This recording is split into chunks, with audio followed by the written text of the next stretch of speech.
Please welcome my husband, the next governor of Oklahoma, MIck Cornett.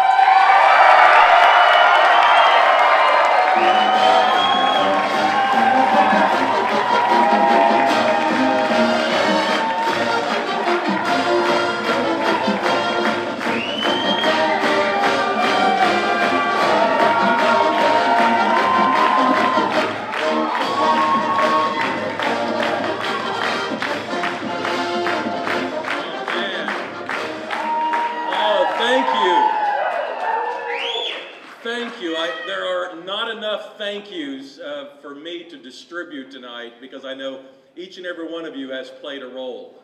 As a volunteer, as a person who made phone calls, as a person who made signs, and obviously in a race that was so highly contested, every single one of you made a contribution, and it all led to a victory tonight.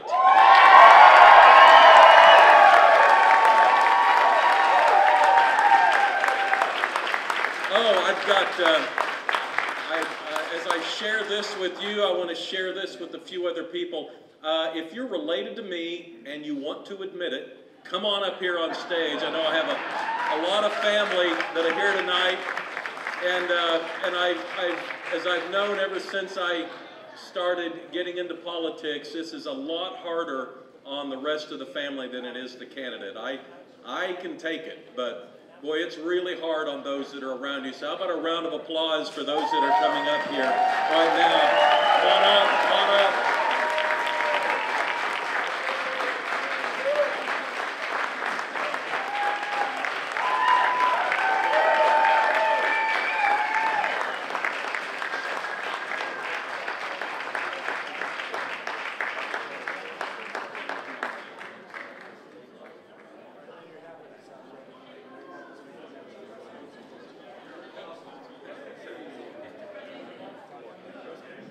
Oh, that applause for my family wasn't long enough. Let's do it again.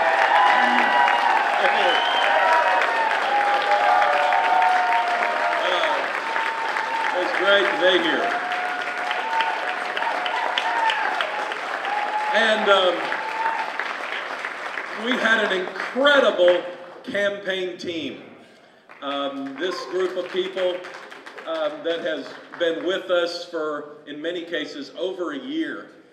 We had an incredibly organized volunteer effort. We had people in all 77 counties working, no matter where you were across the state. If you needed a yard sign, we got you a yard sign. And I don't know that when we started I had any idea of how intricate that part of the process was. The ground game is very important, and let me tell you, when somebody wants a yard sign, they want a yard sign. We wound up with about 6,000 yard signs placed in people's property around the state. Let me bring the campaign team up, so the family might want to move this way. Let's bring the campaign team up here. Come on up, everybody. Come on out, Tyler. Come on out, Evan. Come on, Will. Come on, everybody. Oh, I remember like it was yesterday. We were at what was amongst our first campaign stops.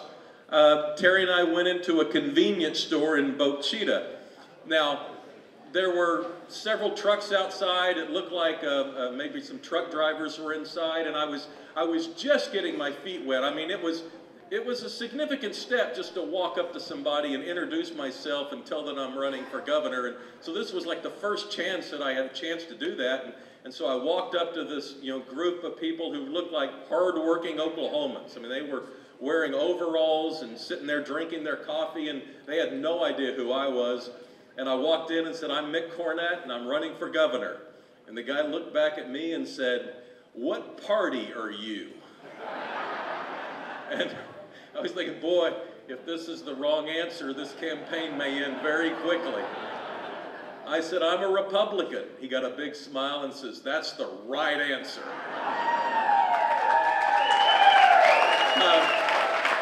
So I talked to him for a few minutes, and I suggested we take a picture.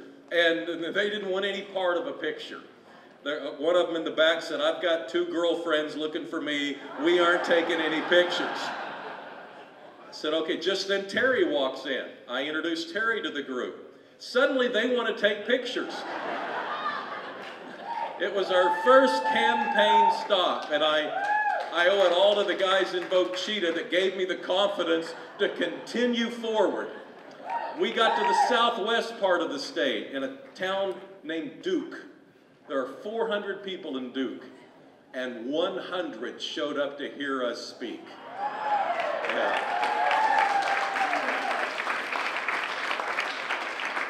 We went to the northwest corner in a community called Buffalo. A small room, but it was jam-packed. I mean, it was standing room only in Buffalo. And we went up to Miami. Now, you know, a lot of people are always saying that you know, retail is just a really hard business, and the internet's driving them out, and the big boxes are making it hard. We ran into a person named Dina Ander, who still runs her own shoe store. She's the owner, she's the operator, and she's 103 years old. Don't tell you there's something special about the DNA of Oklahomans.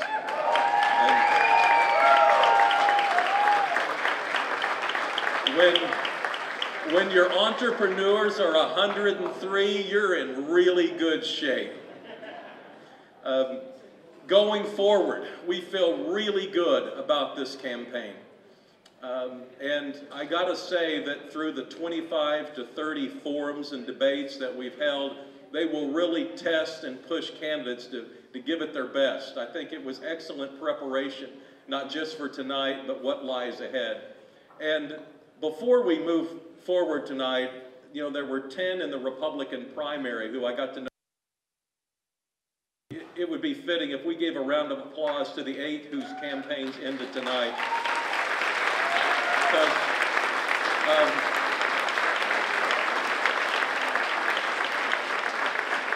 you know, just like our campaign, they put a lot of emotion and heart and work into their efforts.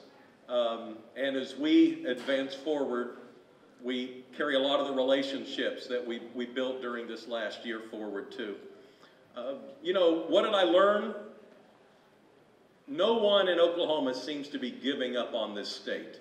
Our best days are still ahead of us.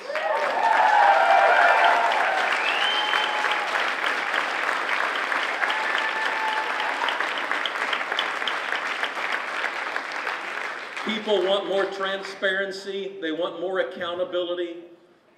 You know, and I take a step back. I remind people we're going to have higher standards in health and education going forward. If we're going to be the state we want to be, we're going to have to step it up and do better.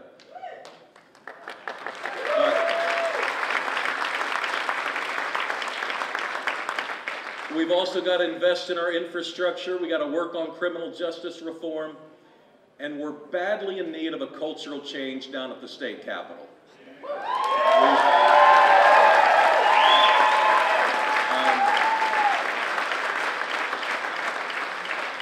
As Terry and I visited with Oklahomans across all 77 counties, we each had people crying on our shoulders occasionally.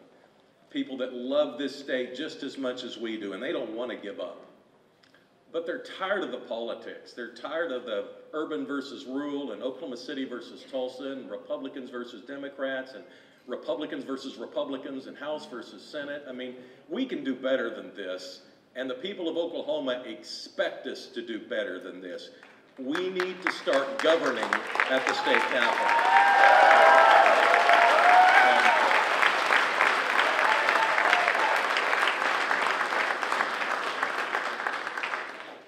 So we look forward to your continued support. We think we've gotten to know a lot of people throughout the state. Certainly we feel the love and emotions that you brought into this room tonight, and it's very, very important to all of us. We're going to need to continue that ground game that has been so successful and got us to the victory line tonight. We need people all across the state to continue to support us. We got to continue to produce our message and tell our story.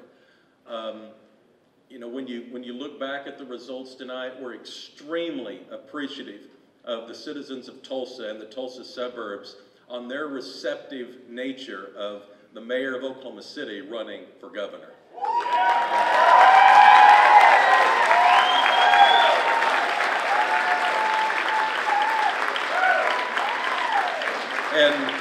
And to the extent we haven't earned everyone's support in that part of the state, we intend to.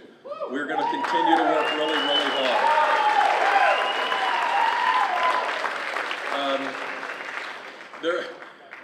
I can't tell you though, watching TV over the last few days, I can't believe how many TV commercials our opponents kept running.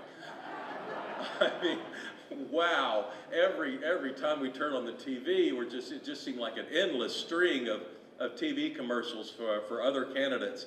And it reminded me, you know, when I ran for city council 18 years ago, and many of you were involved in that campaign as well. I remember I was outspent and we won.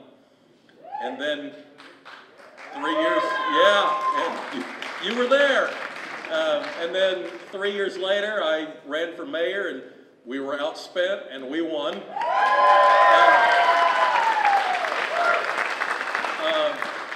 And now we run for governor and we're really outspent and we still won.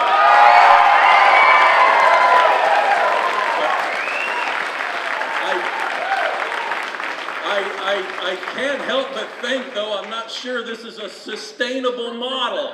So we might need to pick up the fundraising just a little bit over the next 2 months. So if you're in a position to help us there, we could really use the help.